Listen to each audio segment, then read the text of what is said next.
Fellowship TV, House of Holy Spirit, let your glory fall every time we hear it. ዮሐንስ ወንጌል መጽሐፍ ምዕራፍ 20 ከቁጥር 1 ጀምሮ በጌታ ስም አነባለሁ። እንደዚህ ይላል። ከሳምንቱም በፊተኛው ቀን መግደላዊት ማርያም ገና ጨለማ ሳለ ማለዳ ወደ መቃብር መጣች። ድንጋዩንም ከመቃብሩ ተፈንቅሎ አየች። እየሮጠችም ወደ ስምዖን ጴጥሮስና ኢየሱስ ይወደው ወደ ነበረው ወደ ሌላው ደቀ መዝሙር መጣ። ጌታን ከመቃብር ወስደውታል፣ ወዴት እንዳኖሩት አናውቅም አለቻቸው። ስለዚህ ጴጥሮስና ሌላው ደቀ መዝሙር መጥቶ ወደ መቃብር ሄዱ። ሁለቱም አብሮ ሮጡ። ሌላው ደቀ መዝሙር ከጴጥሮስ ይልቅ ፈጥነው ወደፊት ሮጠና አስቀድሞ ከመቃብሩ ድረስ ዝቅም ብሎ ቢመለከት የተልባ እግር ልብስ እንጂ እግሩን ልብስ ተቀምጦ አየ፣ ነገር ግን አልገባም እያለ ይቀጥላል። እኔ ዋናው ነጥቤ መቃብሩን አታዩም የሚል ነው።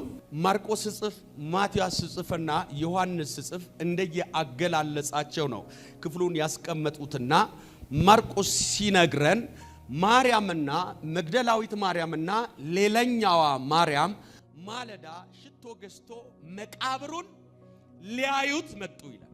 ማለዳ ከቤታቸው የወጡት በህይወታቸው ከየትኛውም ነገር ጋር የማያገናኙት የህይወታቸውን ትልቁን ቦታ የሚሰጡት በህይወታቸው ባሊው የሚሰጡበት ትልቅ ብሎ የሚሉት ነገር የተበላሸባቸው ሰዎች ናቸው። አምላክነቱን በማይቀበሉ ሰዎች መካከል አምላክ እሱ ብቻ ነው ብለው የተከተሉት በአደባባይ ስለ ጌትነቱ የመሰከሩለት ጌታ ሞተው ሰንብተው 3 ቀን ቆጥሮባቸው የ3 ቀን ሐዘንተኛ ፊት ይዞ ነው የሚሄዱት። የ3 ቀን ያዘነ ልብ ላይ ሆነው ለሚልቅና ለሚበልጥ ሐዘንም ተዘጋጅተው በሐዘንተኛው ማንነት ማለዳ መቃብሩን ሊያዩት መጡ የሚለውን ሐሳብ እያነበብኩኝ እግዚአብሔር እንደዚህ ያለኝ ዛሬ መቃብሩን አታዩም ብለህ ስበክ። መቃብሩን ሊያዩት ነው መጡ የሚለው። መቃብሩን ሊያዩ የማንን መቃብር ካላችሁ አምላካችን ያሉት ጌታችን ያሉት ያድነናል ያሉት ከሱ ውጪ የሚያድን አምላክ የለም ብለው የተከተሉትን ጌታ አልተቀበረም ብለው እንዳይሉ ሲያዝ አይተዋል። ወንበዴ እንደሚያዝ ክብር የጎደለው አያያዝ። አንድ የመንግስት ባለስልጣን ወይም የፓርላማ አባል እንኳን በሰራው ወንጀል ሲያዝ ክብር አለው። የዓለማት ፈጣሪና ጌታ የሆነው እንደ ወንበዴ እንደ ተራ ሲያዝ አይተዋል። ሲጠፈጥፉት ሲመቱት ምንም ማድረግ የማይችል የተሸነፈ ነበር። ያድነናል ብለን ያልነው ጌታ ይህ አይደለምን ብለው እስኪሉ ድረስ ሲጠፈጠፍ ሲመታ ሲገረብ ምንም የማያደርግ እንዳደረጉት የሚሆን ጌታ ሆኖባቸው አይተዋል። ይህም ብቻ አይደለም፣ ወስዶ ሲሰቅሉት ሲገረብ አጠገቡ ላይ ያሉ ወንበዴዎች አንተ ጌታ ነኝ ስትል አልነበረ ምን? ከሰማይ መጣው ስትል አልነበረ ምን? እስቲ የእግዚአብሔር ልጅ ከሆንክ ውረድ ከዚህ መስቀል ላይ ብለው አቻ ለአቻ ከወንበዴ ጎን ሆነው ሲቆጠር አይተዋል። ይህም ብቻ አይደለም፣ ዓለምን አድናለሁ ብለ የምትል ጌታ ከሆንክ ራስን አድን ሲሉት ግንባሩ ላይ ሲተፉበት ምላሽ ሳይሰጥ ሲቀር ስላዩት ኦሬዲ ከመቀበርና ከመሞት ሌላ ታምር የሚፈጥር አምላክ አይደለም ብሎ ደምድሞ በጣም በሚገርም ሁኔታ በሰማይ ለሰው ለኃጢአተኛው ቤት ሊያዘጋጅ የመጣ የእግዚአብሔር ልጅ ኢየሱስ ክብር ብቻ አይደለም የሚያጣው የሚቀበርበት መቃብር የሌለው ሆኖ አርማትያ ዮሴፍ የሚባል ስውር የጌታ ደቀ መዝሙር አንዳንድ ጊዜ ባይዘው ሆይ ከሚል ይልቅ ከሚያጨበጭብ ይልቅ አጠገብ ያለ ከምትለው ይልቅ በድብቅ ልብ የሚሳል ፖስተር ላይ ወጥቶ የማያውቅ በቤተ ክርስቲያን የማይጨበጨብለት ሽማግሌ የማያውቀው ከጓዳው ሆኖ ግን የመለኮትን ልብ የሚነካ አሜን በስውር የጌታ ደቀ መዝሙር የነበረ ባለጠጋ። እኔ መልእክት አለኝ። አጠገብ ያለው ሰው ጉልበቱ ላይ ጫን ጫን ጫን ሰርተ የሚከናወንልህ ሰው አንተ ነህ በሉት። ምድር የምትአማዳጋ ሰማይ ዓለማት ላይ ያለው ከፍታ የሚገዛልህ ሰው እዚህ ቤት ያለው አንድ ሰው አመን ስል ቁልፍ ይሰጣው። አጠገብ ያለውን ጨብጥና መግዛት ያንተ ድርሻ ነው በሉት። የበላይ መሆን ያንተ ድርሻ ነው በሉት። መታጠቅ ማስታጠቅ ትጥቅ ማስፈታት በቅባት በልጦ መሄድ የዚህ ቤት ድርሻ። ስማ፣ የደረሱበትን ለመድረስ አልተነሳንም። ያገኙትን ለማግኘት አልተነሳንም። የያዙትን ለመያዝ አልተነሳንም። በተጠሩበት ስም መጠራት አጀንዳችን አይደለም። ነገር ግን እንታጠቃለን፣ እናስታጥቃለን፣ ትጥቅ እናስፈታለን። በቅባት ስማ፣ በጫማ አይደለም፣ በቡትቶ አይደለም፣ በፋሽን አይደለም።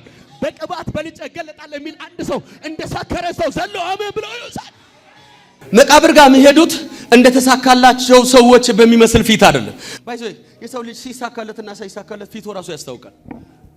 የፈለገ ጃኬት ቢደርብ የፈለገ ማችና አች እንደምንም ተስተካክሎ ቢለብስ የሰው ልጅ ልቡ ደስተኛ ሲሆንና ልቡ ሲከፋው ይታወቃል። እየሰበክ እንኳን ይታወቃል። እየሰመሽ እንኳን ይታወቃል። እልል እያልክ ሊሳን እየተናገርክ ይታወቃል።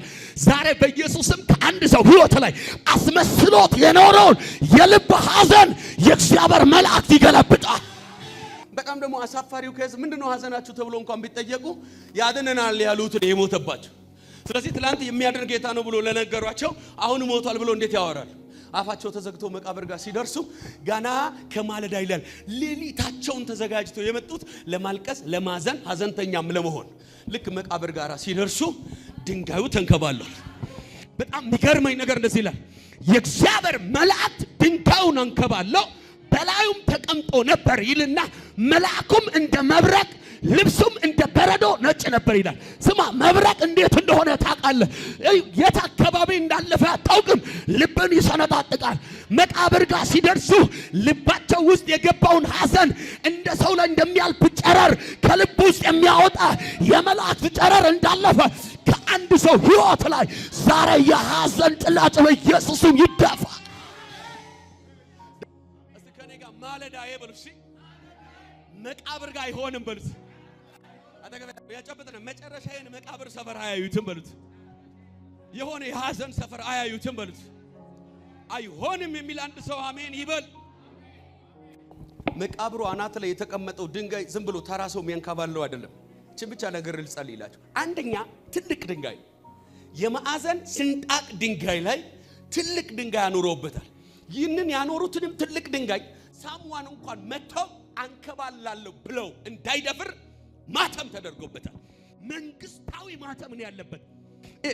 ማጋዱና በመቃብሩ ላይ በተቀበረው ነገር ላይ የመንግስት እጅ አለበት። ምክንያቱም እሱ በተዘጋ በር አልፎ የሚገባ ነው። እሱ ጨለማ ላይ ብርሃን የሚያወጣ ሳይሆን ጨለማ ላይ የሚያበራ ነው። ወይኔ ሰው ልጣ ያዝና እሱ በጨለማው ላይ ብርሃን የሚያወጣ ሳይሆን እሱ በጨለማው ላይ ራሱ ብርሃን ነው። አንከባለው አናቱ ላይ መልአክ ተቀምጧል። እግዚአብሔር ያሳያችሁ። መልአክ ለማየት የሚያበቃ ዝግጅት የላቸው። ወይኔ ጌታ አትልስት እኮ መልአክ መምጣት ያለበት ሹካ ሹካ ሙራ ዙና ስንል ነው እንጂ መሆን ያለበት እንዴ ጥቁር ለብሰ ለሐዘን ተቀምጠ አፈርኩ ብለ ተዋረድኩ ብለ ጭንቅ ብለ እንዴት መልአክ ይመጣል? ለአንድ ሰው ግን ይሄ ቃል የመጣው እግዚአብሔር ሰጥቶኝ ከሆነ ይሄን የእግዚአብሔርን ቃል ያነበብኩት ሰምቼ ከሆነ በተከዘበት ባዘነበት በደመደመበት ነገር የሚገለብጥ መልአክ ዛሬ መጣ። ከኔ ጋር በኃይል ጩና መጨረሻዬ መቃብር አይሆንም በሉት። ጸጋዬን አልቀብረውም፣ ትዳሬን አልቀብረውም፣ ተስፋዬን አልቀብረውም፣ ጸጋዬን፣ አገልግሎቴን፣ ህልሜን አልቀብረውም። አደባባይ ላይ ሲያብብ ይታየኛል የሚል አንድ ሰው ጮሆ አሜን ይባል። እሺ መጣና እንደዚህ አላቸው፣ የተሰቀለውን ኢየሱስ ክርስቶስን እንደምትፈልጉ ገብቶኛል፣ ይነበብባችኋል አላቸው። የፈለገ ቢጎሳቆል የፈለገ ቢያዝን ኢየሱስ ያለበት ይታወቃል። ስትታዩ የምትመስሉት ዳቦ ፈላጊ አይደለም። ስትታዩ የምትመስሉት ጫማ ፈላጊ አይደለም። ስትታዩ የምትመስሉት ዘር ፈላጊ አይደለም። የተሰቀለውን ኢየሱስን እንደምትሹ ይታወቅባቸዋል። ስለዚህ ተነስቷል፣ በዚህ የለም እንደተናገራችሁ ወደ ገሊላ ቀድሟል፣ ተነስቷል ብላችሁ የምስራች ተናገር። የመጨረሻ መልእክቴን ጨብጠውና ያንተ አንደበት ለመርዶ አይሆንም በሉት። ወድቋል ለማውራት አይሆንም። ደክሟል ለማውራት አይሆንም። አትቀጥልም ለማውራት አይሆንም። አይሆንም። አንድ ሰው ጮኸ አሜን ስል ይሁንበት። ትዝ ይላችሁ እንደሆነ አንደኛ ቆሮንቶስን ተከታታይ ሳስተምር ጳውሎስ ወደ እናንተ ሲመጣ በሚያባብል ቃል ሳይሆን መንፈስንና ኃይልን በመግለጥ ባለበት ፖይንት ላይ ነው ትምህርት ያቆምኩት። አሁን መንፈስና ኃይልን የመግለጥ ጊዜ ማን ነው? አንድ ሰው ካለ እዚህ ቤት አሜን። ቀንበር የምንሰብርበት የታጠቀባቸውን ቤታችሁ ላይ ኑሯችሁ ላይ የተሰለፈውን ሰልፍ የምንበትንበት ዛሬ ይበተናል የሚል አንድ ሰው አሜን ይባል። ኪዳን የሚታደስለት ሰው ብዙ እንደሆነ እርግጠኛ ስለሆንክ ፈረሰ ከእጄ እንደ ውሃ ፈሰሰ ያሉትን ነገር መልሰ የፈሰሰ ውሃ አይታፈስም የኛ ሰፈር ተረት ነው።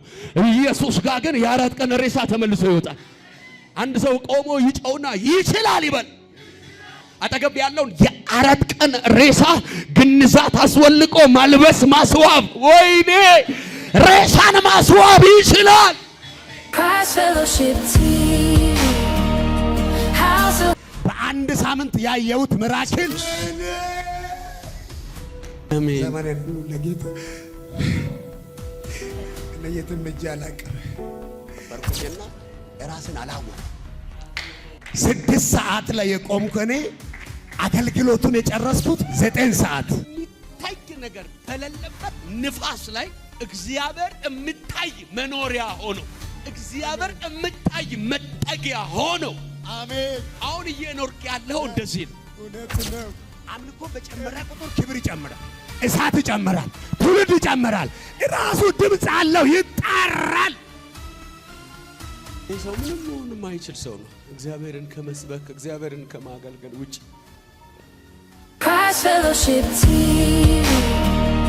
House ፓስተር እንደው ስለ ቅዳሜ ፕሮግራም ምን እንደሚሰማው አጠቃላይ ደግሞ ሳምንት ቅዳሜ ከመጣ በኋላ ሳምንት ቅዳሜ የነበራችሁ ሰዎች በእውነት እግዚአብሔርን አከበርኩ። ጌታ ሆይ በቃ እንደዚህ ባይዞይ የእግር ሽባነት ከሚተረተር በላይ ቅባት እያለ የታሰረ ትውልድ ሲፈታ ማየት የሚበልጥ ነገር። ምክንያቱም በሱ መፈታት ውስጥ ገና ሀገር ይፈታል፣ ትውልድ ይፈታል። ደግሞ ኮሜንት ላይ ሁሉ የሚያውቁ ሰዎች ይጽፉ ነበር፣ ታላቅ ሰው ነው፣ እውነተኛ የእግዚአብሔር አገልጋይ ይሁንለት እያሉ ኮሜንት ሁሉ አይ ነበርና ፓስተር ወደዚህ ይመጣል። እኔ ዛሬ ሳምንት ስመጣ ራሱ እግዚአብሔር ነው ኢንቫይት ያደረገኝ። በጣም ራሱ እግዚአብሔር ነው የጋበዘኝ።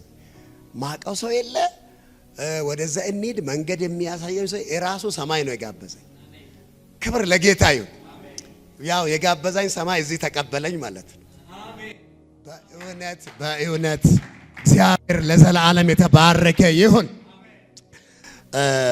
ሐዋርያው ዘላለም እድሜው ልጅ ነው፣ ውስጡ ግን አባት ነው። የእውነቴን ነው። ሪሊ ለብዙ ሰው ነው የመሰከርኩት። ለብዙ ሰው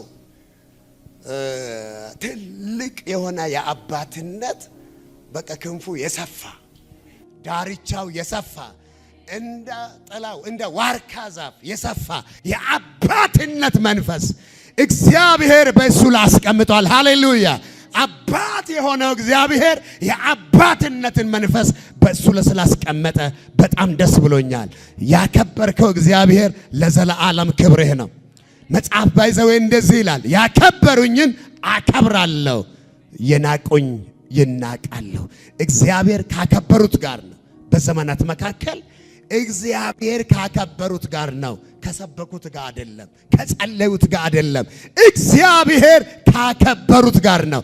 አክብረዋል፣ ያከብረሃል። አሜን አሜን። በቃ አክብረዋል። ትልልቅ አገልጋዮች ትልቅ ቦታ ይደርሳሉ ተብሎ የሚታሰቡ አገልጋዮች ትላንትን የማይረሱ ናቸው። ትላንትን ረሱ ሰዎች የትም አይደርሱ። ትላንት የተነሱበትን ልክ እንደ ዴቭ እኔ ማን ነኝ? የአባቴስ ቤት ምንድነው ለዚህ ያበቃኝ? እኔ የምስኪኑ የቤተልሔሙ የእሴይ ልጅ የገበሬው ልጅ አይደለሁም? እታችኋል። መንበረ መንግስቱን ከያዘ በኋላ ዋና ቦታውን ከያዘ በኋላ የተናገረው ማን ነኝ? ትላንትን እያዩ ማን ነኝ የሚሉ ሰዎች ሩቅ ይሄዳሉ። አንተ እሱ ነህ። ሩቅ ነው የምትሄደው። ጌታ ይባረክ። እኔ ዛሬ ሳምንት እዚህ ጋር ራስን አላቅም። ቪዲዮ ከተለቀቀው በድንገት ነው ያየሁት ዩቲዩብ ላይና ልጆቼ ካገኙ በኋላ ለካ እነርሱ መድኃኔዓለም ጋር ነው ያሉትና ለቅሶ ጀመሩ። እኔ ካለቀስኩት በላይ እነርሱ ያለቀሱት ለቅሶ ይበልጣል።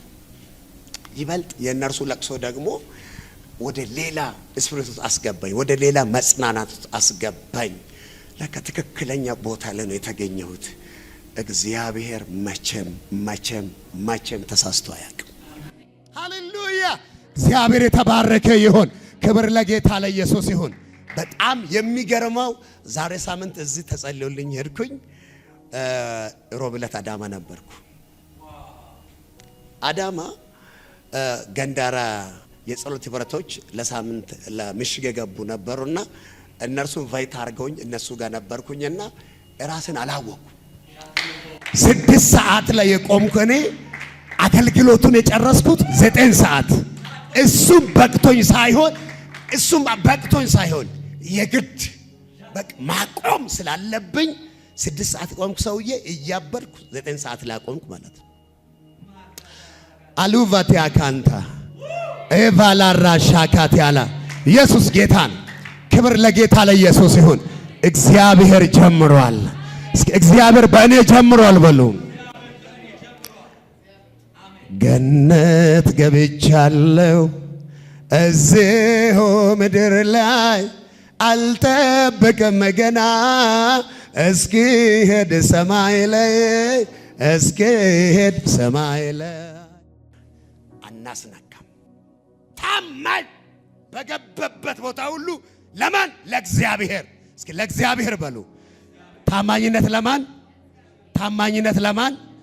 እዚህ ጋር ስናገለግል ታማኝነት ለማን ነው? አንዳንዴ ሚስ አንደርስታንዲንጎች አሉ። በካሜራ ፊት እናሸበሽብም፣ በእግዚአብሔር ፊት እናሸበሽባለን። አሜን ትላላችሁ?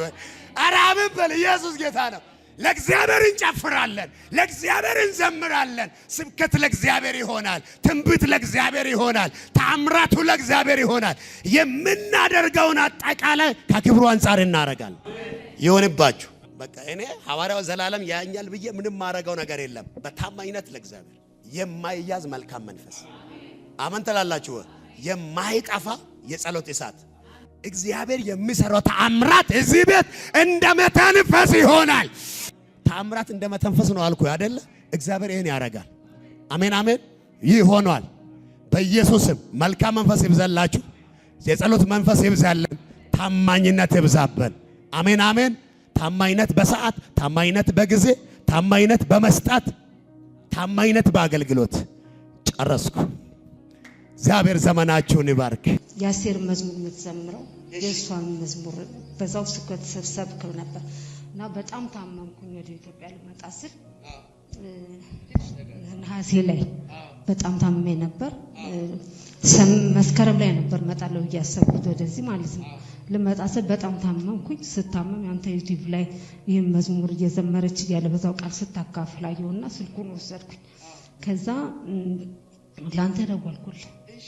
ከዛ ስደውልልህ ሆስፒታል ሳልሄድ በፊት ነበር ወደ አንተ የደወልኩት እና በጣም ታምሜያለሁ፣ ተጨንቄያለሁ የሚያልኩ እንደውም ስጸልይልኝ እባክህ ጸልይልኝ ስልክህን አግኝቼ ነው ስል ጸለይክልኝ እና ከመሄድ በፊት ነበር ሁሉን ይሻሉ የተመረመርኩበትን ውጤት ማለት ነው።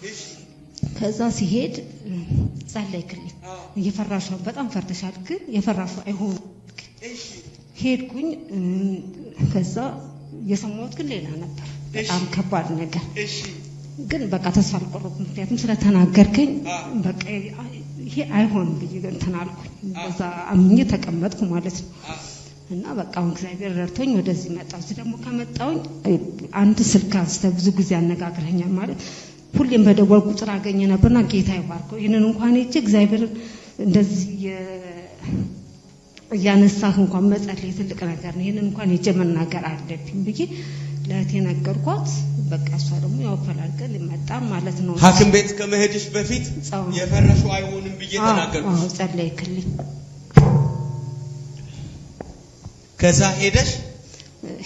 ሄድኩኝ። የዛን ቀን ግን በጣም በቃ አልሆነም። በቃ ግን አልሆነም። እግዚአብሔር ይመስገን። እግዚአብሔር ይመስገን። ኢየሱስ ለዘላለም ጌታ። ወቀሳ እንዳይሆን ብዙ ቦታ ደውያለሁ፣ ግን ስልክ አንስቶ እንኳን ያናገረኛል ነበር እና በዛ ሰዓት በጣም ተጨንቄ ግን አንስተ ጸልይልኝ። ሌላም ጊዜ በቃ ጸልይልሻለሁ፣ ስምሽን ስጪኝ፣ በቃ ደውይልኝ፣ ጸልይልሻለሁ ያን መናገር ራሱ ለኔ በጣም ትልቅ ነገር ነበር እና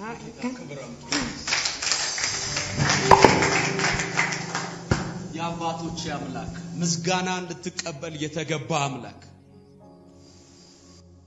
በጌታ በኢየሱስ ክርስቶስ ስም በዚህ መንገድ ደግሞ ሰዎችን ማጽናናት መቻለህን ለምስክር ደግሞ ስላሳየህን በኢየሱስ ስም ይባረክ።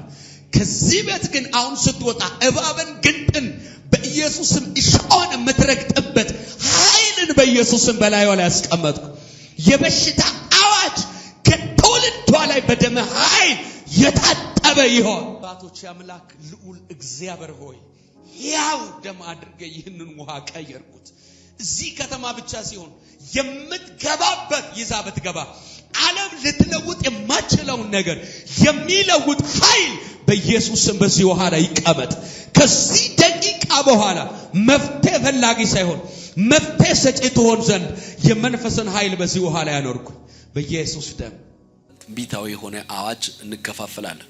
የእግዚአብሔር ቃል በስፍራ የማይወሰን በሁኔታ የማይወሰን ሕያውና የሚሰራ ነውና ከቤታችሁ ባላችሁ የገንዘብ አቅም ባላችሁ ወረቀትና የእውቀት አቅም ከቤታችሁ ያላወጣችሁት ጉዳይ ላይ እግዚአብሔር የሰጠኝን በዚህ ቀን ደግሞ በጆሮአችሁ እንዲሰማ ዛሬም በዚህ በተለያየ ዓለም ተቀምጣችሁ የምትሰሙ ከትምህርት እውቀታችሁ በላይ በሆነ መንገድ ትላንትና ያሻገራችሁ እግዚአብሔር ከተወለዳችሁበት ነገድና ቤተሰብ አቅም በላይ በሆነ መንገድ ትላንትና ያወጣችሁ እግዚአብሔር ታላቅ ታናሽ ወንድም ከእናንተ ገለል ብሎ በሚቆምበት ሲቹዌሽን ውስጥ ብቻውን ህልም እየመሰለ የመራችሁ እግዚአብሔር ዛሬም እንደዚህ ይላችኋል፣ አውጥቼ አልጥልም።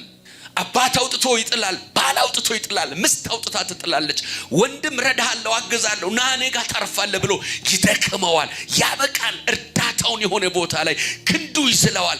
ክንዱ የማይዝለው አምላክ ጠርቶ ያወጣችሁ ሰዎች ዛሬ ወደ ቤታችሁ ይዤ የመጣሁት ለዚህ ቤተሰብ ለልጆቻችሁ ለትዳራችሁ እግዚአብሔር ያለኝ መልእክት ይሄ ነው። አውጥቼ አልጥላችሁም። እግዚአብሔር አውጥቶ አይጥላችሁ። የደከማችሁ ጉልበታችሁ የዛለ ትጥቃችሁ የተፈታ ካዜናችሁ ስትመለከቱ የደከማችሁ መስሪያ ቤት ላይ ያሉ አለቃችሁና ያለቃ ፊት ስትመለከቱ ልክ የላባ ቤት ቆይታ ሊያበቃ ያዕቆብና ላባ መካከል እንደተፈጠረ አይነት አደገኛ ሁኔታ ውስጥ ያላችሁ ነክቶ ቢሮ መግባት እስኪጨንቃችሁ ድረስ ባለቃችሁ ፊት ፈርማችሁ ስራችሁን መቀጠል እስኪጨንቃችሁ ድረስ ሚጥ ውስጥ ያላችሁ ሰዎች ለእናንተ ሰበራለኝ። እግዚአብሔር አውጥቶ አይጥላችሁ። ከናንተና ካስጨናቂዎቻችሁ ከናንተና ከችግራችሁ ከናንተና ከበሽታችሁ ዛሬ በኢየሱስም እግዚአብሔር ጣልቃ ይገባል። በቢሮአችሁ ላይ ሊሆን ይችላል። ተናገሩ። ድምጽ ማውጣት ባትችሉ ለልባችሁ አውሩ። እግዚአብሔር አምላክ ጣልቃ ይገባል። ሰው ከፊት የኤርትራ ባህር ላይ ወጡ። ከኋላቸው ፋርዖን 6000 የተመረጠ ሰረገላ ይዞ ደርሶባቸዋል። ስለዚህ ሞኛ ሲያጡ ሙሴ ግብጽ እኮ መቃብር አላጣንም አሉ። አንዳንዶቻችሁ ሀገር ቀይራችኋል፣ ነገር ግን ህይወት መቃብር ሆኖባችኋል። ብዙ ሰዎች ህይወታቸውን የለወጡበት ከተማ፣ ብዙ ሰዎች ዘራረጋቸውን የለወጡበት ከተማ ለእናንተ መጠጊያ እስክታጡ ድረስ ሚጥ የሆነባችሁ የጨለመባችሁ ሕያው የሆነውን ብርሃን የሆነውን ህይወት የሆነውን የእግዚአብሔርን ቃል የማውጅባችሁ ያወጣችሁ አምላክ አይጥላችሁ። አይጥለኝም ብላችሁ ጻፉ። ይህንን መልእክት የምትባረኩ ሰዎች ጭንቅ ውስጥ ላለው አጎት፣ ወንድም፣ ወዳጅ፣ እናትና አባት ሼር አድርጉ። ይሄ መልእክት ጓዳቸው ገብቶ የሚያስወጣው በሽታ አለ። ቤታቸው ገብቶ የሚሰብረው መርገም አለ። የሚያሻግረው ባህር አለ።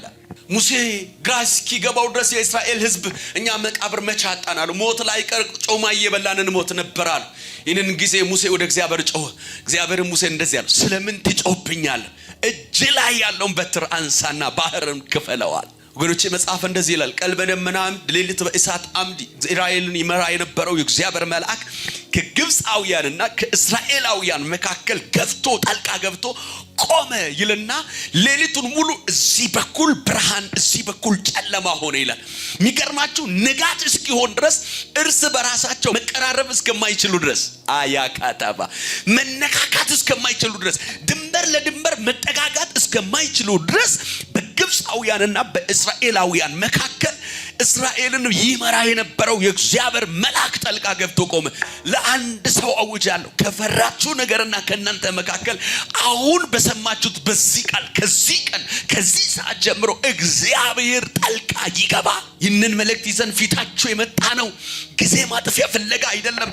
የሰማይ አምላክ ለሚጣችሁ ለጩኸታችሁ መልስ ሊሆን በእኛ አቋርጦ ቤታችሁ መጥቷልና ተቀበሉ። ሙሴ እጁን ሲዘረጋ ባህሩ እንደ ግድግዳ ቆመ። ስማኝ ልንገር፣ አሸዋ ሳይኖር ሲሚንቶ ሳይኖር ድንጋይ ሳይቀላቀለበት ይውጣቸው የነበረውን ውሃ ግድግዳ አድርጎ ያቆመ አምላክ ቀጠሯችሁ ላይ መልስ መስጠት የማትችሉበት የፍርድ ቤት ቀጠሮ፣ የሆስፒታል ቀጠሮ፣ ተለያየ ባይነጋ ይሻል ነበር የምትሉት ቀን ከፊታችሁ የሚመጣባችሁ ሰዎች ከቀጠሯችሁና ከናንተ መካከል መለኮት ጣልቃ ይገባል። እግዚአብሔር ያወጣውን ጥሎ አያውቅም። ያወጣን እግዚአብሔር እስከ ፍጻሜ እንዲመራን፣ ያወጣን እግዚአብሔር እስካለበት ቦታ እንድንደርስ፣ እግዚአብሔር ስለኛ እንዲዋጋለን፣ በህይወት መንገዳችን ጣልቃ እንዲገባ ከኛ የሚጠበቀው አንደኛ ወደ እግዚአብሔር መጮህ፣ እግዚአብሔር እንዳለ ማመን፣ እንደሚሰማ ማመን፣ ወደሱ ማውራት መቻል። ሁለተኛው ባመንበት አምላክ በእግዚአብሔር ፊት ጸንቶ መቆም። ልክ ሲድራቅ ሚሳቅ አብደናጎ ያድነናል ካሉ በኋላ ባያድነንም እንኳን እያየን ለለጣጠፍከው ለወርቅ ምስል እንደማንሰግድልህ እወቅ ብሎ በአቋማቸው እንደጸኑ በእምነታችን መጽናት። መልእክቴን ሳጠቃልል ሆስፒታል ላይ ተኝቶ ያሉ ቤተሰብ ያላችሁ እናንተ ራሳችሁ እብጠት የተለያየ ሆስፒታል ሲሪየስ ኬዝ ያሏችሁ ልባችሁን ውስጣችሁን ቤታችሁን ያናወጠ ትላልቅ የሆነ በሽታ በላያችሁ የተወራባቸው ሰዎች የሌለውን እንዳለ በሚቆጥር የ4 ቀን ሬሳ ሳይሎ በስሙ ጠርቶ በሚጠራ አምላክ በእግዚአብሔር ፊት እንዳለን አብረን እንጸልያለን። ይህንን ስክሪናችሁን የምትመለከቱበት በዚህ ደቂቃ ላይ በሚያማችሁ ቦታ ላይ እጃችሁን ጭናችሁ አብራችሁ መጸለይ ትችላላችሁ። ለወገኖቻችሁ ከሆነ ስማችሁን እየጠራችሁ አብራችሁ መጸለይ ትችላላችሁ። ያለ የነበረ የሚኖር የሚሰራ አምላክ እግዚአብሔር አብሮኝ እንዳለ አምናል። ይሄ ደቂቃ የፈውስ የተአምራት በስልካችሁ ተአምራት የምትሰሙበት ባላችሁበት መስሪያ ቤት ስለ እናንተ የመርደኪዮስ አምላክ ወንበርን ያገለባበት አምላክ መገልበጥ ያለበትን የሚገለብጥበት ተአምራቱን የምትካፈሉበት ጊዜ ስለሆነ ልዑል እግዚአብሔር ሆይ ጸልያለሁ። እየተማሩ መንገድ ላይ ትምህርታቸውን ያቋረጡ አእምሯቸውን ዲሜን አታክ ያደረገባቸው እየሰሩ መስሪያ ቤት ላይ ስጋ ለባሽና ሰይጣን ጣልቃ የገባባቸው ተናግራቸው በኪዳን ባገኙት እንጀራቸው ላይ ጨለማ ክንድ ጣልቃ ለገባባቸው አግብቶ በትዳራቸው እየኖሩ እግዚአብሔር የማህፀን ፍሬ ላጡ እግዚአብሔር ጊዜያቸው ደርሶ በአንተ ፊት በጽድቅ በቅድስና እየኖሩ ሊያገቡ የትዳራቸው በር ለተዘጋባቸው ሁሉ ባህርን እንደ ግርግዳ ባቆምክበት በተአምራት በዚሁ ቀን እንድትገናኛቸው በኢየሱስ ስም ጸልያል። እየሄዱ ለቆሙበት መንገድ አሁን ተአምራት ይቀደም። ጀምሮ ለቆሙበት ቢዝነስ፣ ጀምሮ ለቆሙበት ፕሮጀክት እግዚአብሔር ሊነግዱ ሊሰሩ ሰርቶ የላባቸውን ፍሬ ሊበሉ ወጥቶ ቀን በቀን በጨለመባቸው ጉዳይ ላይ በኢየሱስ ስም ጸልይ። አሁን ብርሃን ይሆንላቸው፣ አሁን ፈውስ ይሆንላቸው፣ አሁን ተአምራዊ ኮኔክሽን ይሆንላቸው። ሪሌሽንሺፓቸው ውስጥ ጣልቃ የገባ ነገራቸውን በጭንገፋ የተከታተለ ጨለማ ከእስራኤልና ከግብጽ መካከል ሌሊቱን መገናኘት እስከማይችል ርቀት እንደሆነ የሚያርቅ ዳግም ላይ ገነኙ ጭንገፋ መካከል የሚቆም መልአክ በሕይወታቸው ምዕራፍ ላይ ጣልቃ ይግባ። የፍርድ ቤት ቀጠሮ ባለባቸው ሰዎች ጉዳይ ላይ ጸልያለሁ። የነገስታትን ልብ ወደ ወደደው ያዘነብላል እንደሚል ቃል ፍርዳቸው በአደባባይ በጽድቅ ይውጣ። እግዚአብሔር አባባቶ ይጸልያለሁ። ደግሞ ልጅን ኢየሱስ ክርስቶስ እንደ ግል አዳኝ አድርጎ ላልተቀበሉ ደግሞ ጌታ ሆይ ይህ በፊት የሚሰበከው እውነት ለማይገባቸው ደግሞ ለኔ እንደራራ እግዚአብሔር አባባቶ እንድትራራላቸው የምህረት እጅ እንዲደርሳቸው በኢየሱስ ስም ጸልያለሁ። በዚህ ቀን ሆስፒታል የተኙ የኦፕሬሽን ቀጠሮ ለሚጠብቁ ኦፕሬሽን ሊያደርግ ማቴሪያል ካዘጋጀው ዶክተርና ከነሱ ከሰውነታቸው መካከል እጅ ጣልቃ ይግባ። እግዚአብሔር ሆይ በዚህ አገልግሎት ደግሞ አንተ በምትከብርበት መንገድ ከዚህ አገልግሎት ጋር የሚቆሙ ኃያላን በየምድሪቱ እንዲነሱ እጅ እንዲገለጥ በኢየሱስ ስም ጸልያለሁ። ክብር በሰማይ በምድር ላንተ ይሁን። የጻድቅ ጸሎት በኃይሉ እጅግ ከፍ ያለውን ነገር ያደርጋል። በተለያየ ዓለም ተቀምጣችሁ ይህንን ፕሮግራማችንን የምትከታተሉ ወገኖቻችን በአዲስ አበባ የክርስቶስ ህብረት ተካፋዮች ቤተክርስቲያን ከዚህ በፊት ዘውትር እሁድ ከማለዳው 4 ሰዓት እንዲሁም ደግሞ ማክሰኞ ከ11 ሰዓት ጀምሮ ከሚኖረን ፕሮግራም በተጨማሪ በዚህ በሶሻል ሚዲያ ማከኝነት በተለያየ አካባቢ በርቀት ሆኖ ፕሮግራማችንን የሚከታተሉ ወገኖች ሳይመሽባቸው በሚመቻቸው ሁኔታ መጥተው ከኛ ጋር ጌታን እንዲያመልኩ እንዲሁም ደግሞ የእግዚአብሔርን ተአምራት ነፃ መውጣትን እንዲካፈሉ በማሰብ አዲስ ፕሮግራም ዘውትር ቅዳሜ ከማለዳው 3 ሰዓት ጀምሮ እስከ 8-9 ሰዓት የሚቆይ ልዩ ፕሮግራም ቤተክርስቲያን አቀናጅታለች። በመሆኑም እንዲሁም ከካሜራ ውጭ በግላችሁ ጸሎት የምትፈልጉ ወገኖች በዚህ ቅዳሜ ከ3 ሰዓት እስከ 9 ሰዓት በሚኖረው ፕሮግራም መታችሁ የእግዚአብሔርን ጸጋ በነፃ እንድትካፈሉ ቤተክርስቲያን ይህንን የምስራች ደግሞ ልታበስርላችሁ ትወዳለች። እግዚአብሔር አምላክ ቤታችሁን፣ ሕይወታችሁን፣ ኑሯችሁን ይባርክ። ቀሪ ዘመናችሁ በእግዚአብሔር ልጅ በኢየሱስ ክርስቶስ ባለው ጸጋ የተባረከ ይሁን። እንወዳችኋለን። ወንድማችሁ ዘላለም ነኝ። አድራሻችን ቦሌ ቡልቡላ ማርያም ማዞሪያ ነው። ክራይስት ፌሎሺፕ ፓርቴከርስ ቸርች በማለት ማፕ ሎኬሽን ላይ ሰርች አድርጋችሁ መምጣት የምትችሉ እንደሆነ ላሳውቃችሁ እወዳለሁ። እግዚአብሔር ይባርካችሁ። Christ Fellowship TV.